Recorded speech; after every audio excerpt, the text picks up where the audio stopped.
Hi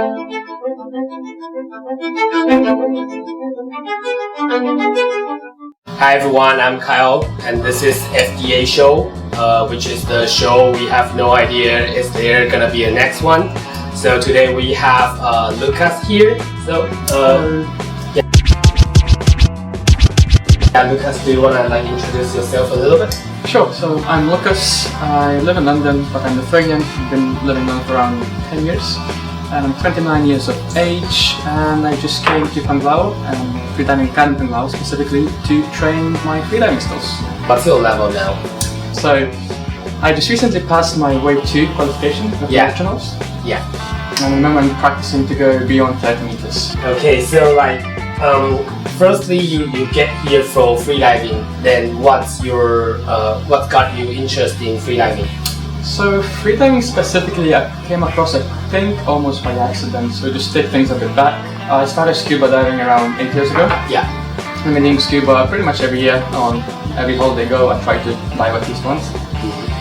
And while looking for better scuba equipment, I came across freediving fins. And I think that was the first time I actually came across freediving as a sport, because when I saw those fins, I was like, what is freediving? Like scuba fins, not freediving. And then I started going down this rabbit hole of what is freediving, first starting with equipment, and then actually learning what freediving is as a skill, and then finding some people on social media. So I remember specifically Adam Stern was probably one of the first people I actually started watching on YouTube.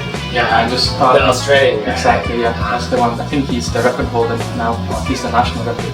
Yeah, I think so. And also I think he kind of helped the Mochonov system build up whole the educational system on YouTube.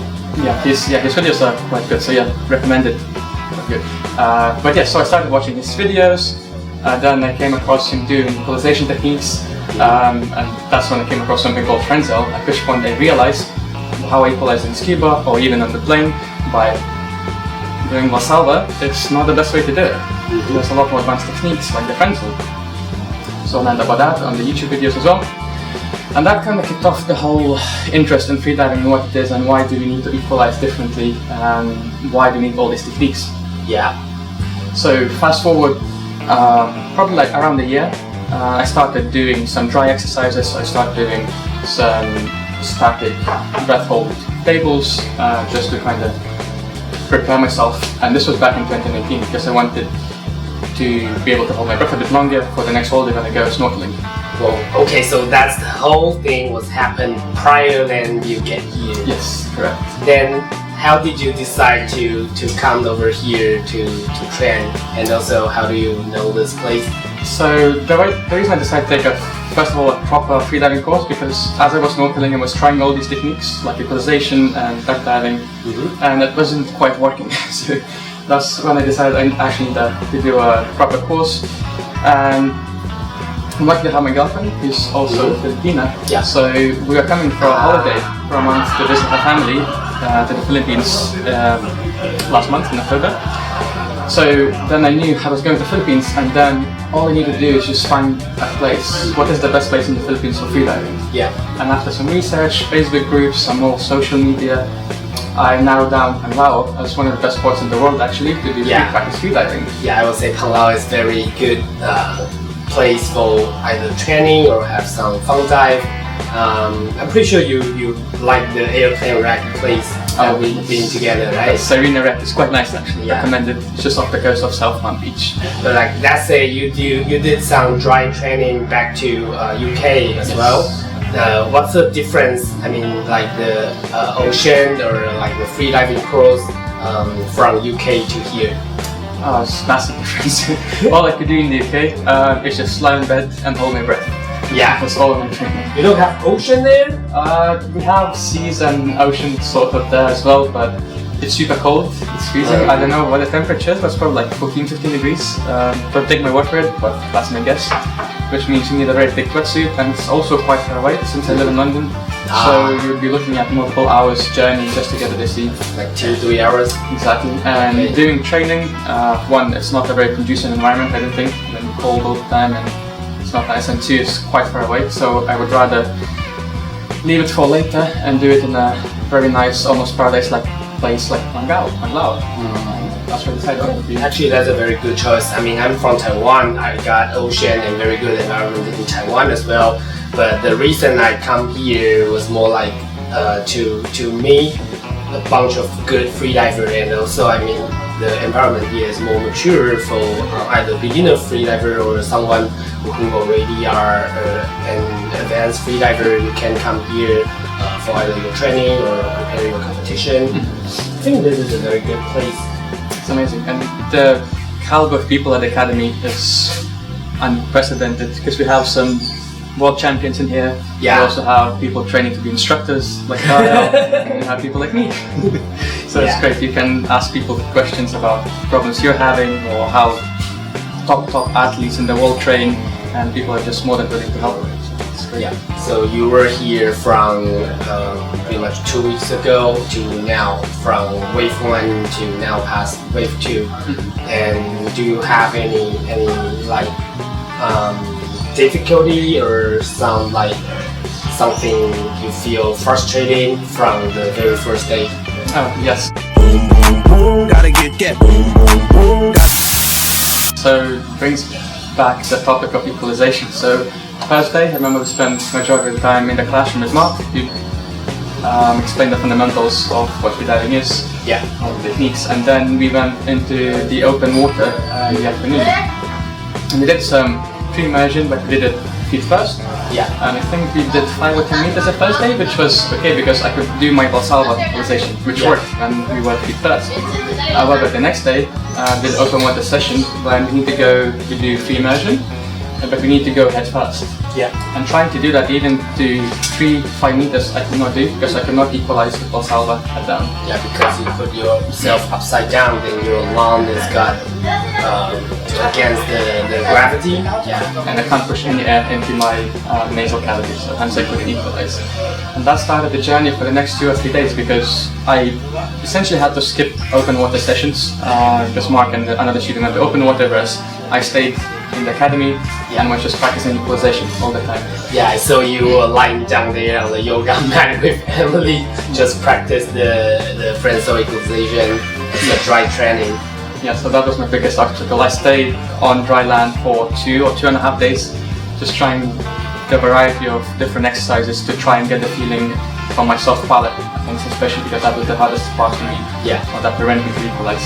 So that's say you were kind of from 0 of equalization, now you can reach to 30 meters. Yes. So now Frenzel works perfectly. It's very easy, it's very gentle on your nasal cavity and your sinuses, so you don't need to like exert yourself and equalize. So yeah, it's definitely the way to do it. Nice, high five for that. Thank you. Okay, here we go. So the thing with this Go Dip equalization tool is I would like you to help us demonstrate a little bit about how to use this tool to maybe control your soft palate and to practice your equalization skill.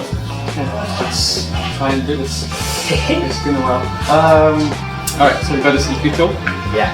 By Go Deep. So, very good tool. Alright, so what we'll do, so probably I spent like 2 days with this tool alone. And what we do is we start by blowing this balloon, and then I will close my one nostril and put the other end of the exhaust essentially of this tool into my other nostril. Yeah. Which will build pressure into my nasal cavity, and that pressure will be kept in there by my soft palate inside the mouth being closed. So what I will try and do is to open that soft palate briefly to let some of it out, and then close it, open it again and close it. And that is supposed to help you get the feeling of how do you open that soft palate and how do you deepen it. Let's give it a go.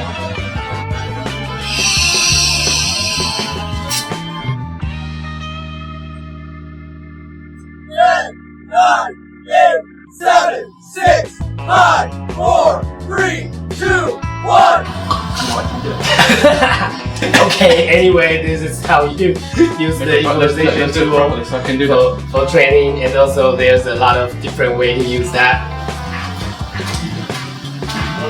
So like maybe you would like to, I mean you said you got about 7 or 8 years scuba diving experience, right? Can you tell us about like how you feel the difference about scuba diving and freediving? Okay, so the difference is massive. So scuba, I take it as like a relaxing experience where you don't really need to think about anything except for the world around you, and I guess you need to keep an eye on your gauge of air, which is negative of scuba in general. But it's a very relaxing experience, and you're just there in the moment. But that's about it. There's no pressure, there's no stress. There's also very little sense of achievement when you do scuba, because all you do, you have all the equipment, do everything for you. Yeah. Whereas for freediving, first of all, you don't have all the baggage per se. You don't have the tank, you don't have the DCD or anything, so you feel free when freediving. It's just you, fins, or if you do no fin techniques, you don't even have fins, you don't even have to wear a wetsuit, you can just be just you in the water. And once you get good, you train a lot, you can reach the depths of the same as scuba divers, even more with absolutely zero equipment. Yeah. So have the feeling of freedom. Then there's also the feeling of relaxation. Relaxation is paramount skill. I'm not sure if you call it skill. Vincent probably would not. More like mental condition. Yes. Yeah. Exactly. And it's super important, which helps with freediving a lot, but also helps with your everyday life. Learn how to relax, how to be in the moment, how to focus just on yourself, on your mental state, and on your body. Then before our dive, we need to, first thing we do a body scan to make sure our physical body is relaxed, and then we do focus on our mental to make sure all the thoughts that are trying to come in, we acknowledge them, but then let them go, not think about anything. And lastly, for some people, it's also a big sport, because people go for world records, people go as deep as they can in different disciplines. So you can always vie for greater depths or greater lengths if you're doing dynamic disciplines. Yeah. So you can push yourself constantly and train every day to better yourself, which is very hard to do with scuba. Yeah. I mean, I'm also a scuba diver and also a freediver. To me, I would say scuba is more like getting a driving license. You just need to know how to use your VCD, how to control all your equipment on yourself. But freediving is more like you have to understand your body and keep training, like to make your body to reach a certain goal.